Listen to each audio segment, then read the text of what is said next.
Time has come. We're finally talking about social media. Hey friends, Jill here and welcome back to the Market Vibe. So happy to have you here. If this is your first time, don't forget to hit subscribe and ring the bell to receive the notifications on future videos. I'm super excited because we are finally moving into the social media topic, and I've been waiting for this week. I know Michael has been really excited for this week. This is what we do. Owning a digital marketing agency, we talk about social media strategy all the time and as part of the marketing strategy for any kind of business. So I'm really excited to dive into this with you guys over the next couple weeks and really give you some good solid strategy and tips for every single platform that you can be using for your business. Today, I'm really going to be talking about the best social media platforms for business and how you can really utilize them, knowing the audience on there and to get the reach that you need. So diving in, the first one, let's talk about TikTok. And I know that when people hear TikTok, they think that maybe it's not a very professional platform, it's a very young platform, and we get a lot of times people are like, well, how would I even do business on that platform? And the thing about TikTok is it's one of the best places that you can get the most reach. So technically the most bang for your buck if you're talking in forms of like content currency and like how big of a reach you can get for one post. It's just a place where there's still a ton of potential organic growth and you can get a huge following just off of one video if it has, you know, the right elements and it speaks to the main audience on the platform, which is primarily Gen Z. Now, I know a lot of people don't really speak to Gen Z, or they think that it's pointless to market or to relate to Gen Z, but I think that that is completely false. I think Gen Z is a generation that is a force to be reckoned with, and they're definitely people that want to see the real deal, which is why I think the culture on TikTok is all about like being real, being authentic, like just, you know, letting it all hang out and being real and showing your real self. Now, how you can use that in terms of business is there are ways to relate to your ideal client that show the more vulnerable side of yourself.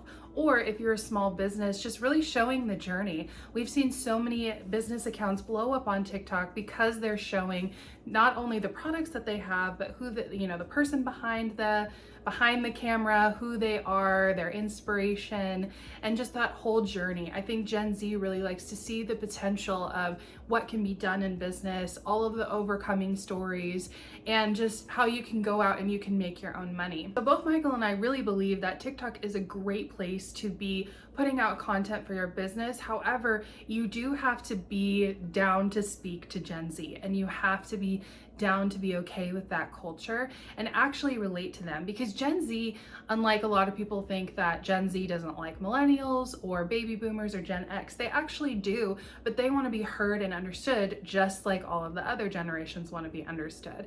And I think that's why we've had so much success on TikTok, is because we've come down to their level and been like, hey, we get it, and relate to them more one-on-one. And I believe that that's really why our content has blown up and why we've gotten the following that we've gotten. So don't be afraid to like really open yourself up and like really let yourself be seen, or to just think of ways that you can show more of your business or the vulnerable sides of you. It just depends on what your business is, but it is a great platform for getting that organic reach because there is still so much potential on there. The next social media platform that's really important for business is obviously Instagram. It's the most used platform, the most people are on there. And what's really nice about it is people can directly shop from the app. You know, they went on record saying that they want it to be a place where more commerce is done, and that it's more of an app for business and for, you know, shopping and buying. That's really what they want to see, is more people buying and shopping through the app. So knowing this is a great place if you are a product-based business to really link up all of your products, have everything shoppable so it's easier. Because one of the main things when you're thinking about in your customer journey, and we talked about this a few weeks ago, I'll put a link here if you haven't watched that, is the amount of clicks or the amount of work that people have to do to buy the product the less they're actually going to buy it. So you want to make it as simple as possible for them. And Instagram is a great place to start. You're putting up your products right there. They can buy it just right from the app, and it's super simple. And another thing to remember about Instagram is it is becoming a place where business is being done, and people are discovering businesses through Instagram, and people are putting the most weight on what your Instagram looks like, what your following is, unfortunately. And I know that's really dumb, that we just want to be assessed for who we are, the products we have, who we serve, and the quality that we provide. But I mean, we're in a world where people are looking at your likes, they're looking at your following, and that's a way for them to see that you're legit. Now, do we agree in like buying fake bot followers, things like that? No, absolutely not. But growing organically with a mix of ads is going to be really smart for you to really start getting traction over on your Instagram. But if you're in business, having an Instagram is going to be the most important one to have, because now more than ever, people are referencing Instagram to see more about your business. Next is LinkedIn, and this is obviously a more professional platform. It's a place where, you know, more bigger businesses are. There's more recruiters on there. It's great for if you're trying to find a job, or if you're a business that is looking to hire. It's a great place to, you know, solicit for new hirees. It's also a really great place for networking. It is primarily a networking platform, and I know that they've made some changes, that they're trying to make it more of a place where people come and network and not just people selling to you constantly. So it is a really great place where you could, you know, find potential leads, you could collaborate with people, and it's also a place where you can actually get in touch with CEOs of companies, or, you know, people who manage the marketing or who manage the influencer program. If you're someone who's wanting to get into influencing, check out LinkedIn, because you can go and find the different CEOs, the different managers, the different, you know, higher level people who are in charge of things like, you know, the influencer budgets. That's a great place for you to go and connect with them. So LinkedIn is just a great place for networking, very professional, and it's just smart to have it just so that people can reference you. And it's like having your resume on display, but it's just another great place just to add credibility to the roster that is your business. Next is YouTube, and obviously we're using YouTube. We love YouTube. It's a great place. It's for the most educational content. More and more people are transitioning to video to actually, you know, learn things, to look up things. Video is going to be, you know, and is still one of the most prevalent forms of content out there, and we're just still going more and more toward video.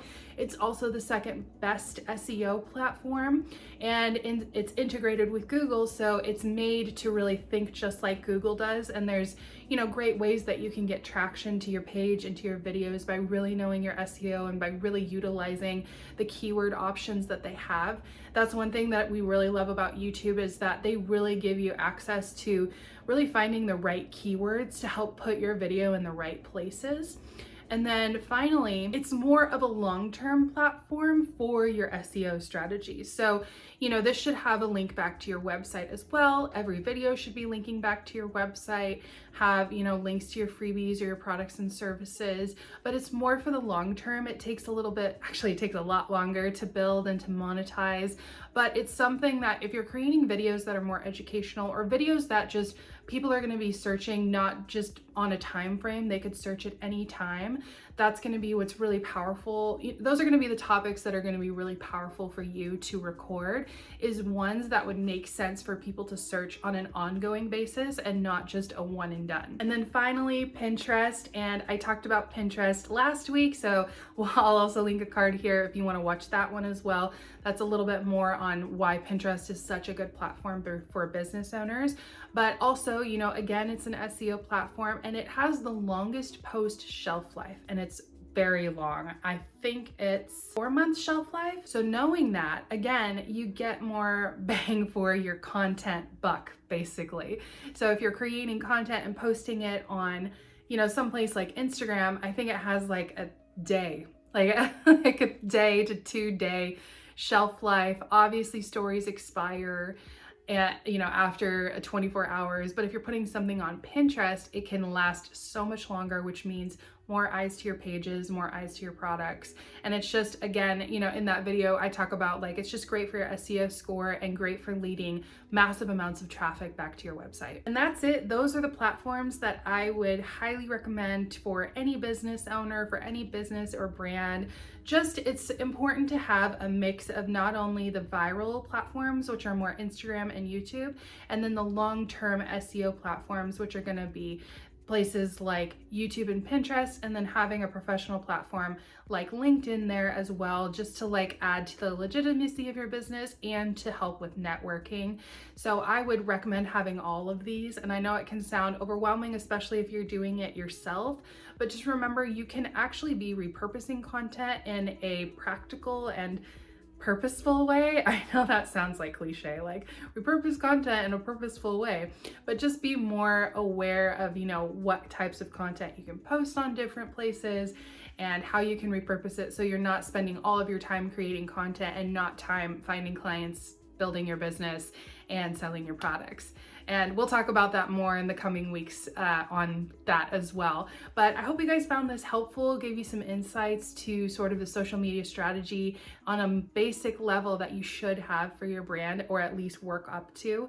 If you have any other questions about this, feel free to drop them in the comments, or you can always come connect with us on Instagram at Michael and Jill. But until next time, I'll see you later, friends. Bye.